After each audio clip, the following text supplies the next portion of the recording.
You ask Tiger to calculate. This deals with finding the midpoint between 2 points. The midpoint between the 2 points is 30.5, 2.5.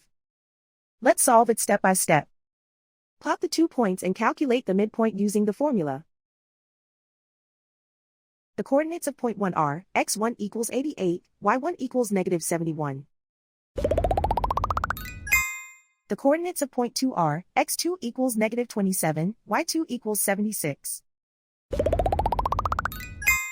PM represents the midpoint of the 2 points.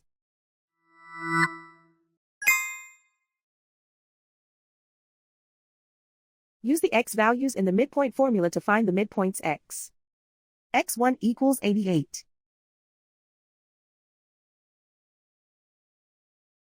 x2 equals negative 27. Simplify the arithmetic.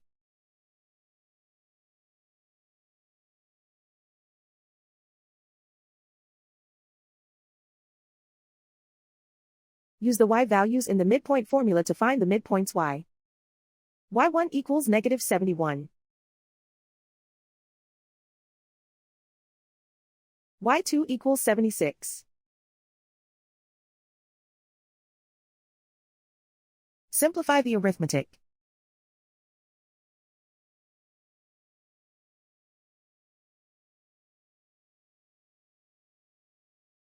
And so, the midpoint is 30.5, 2.5.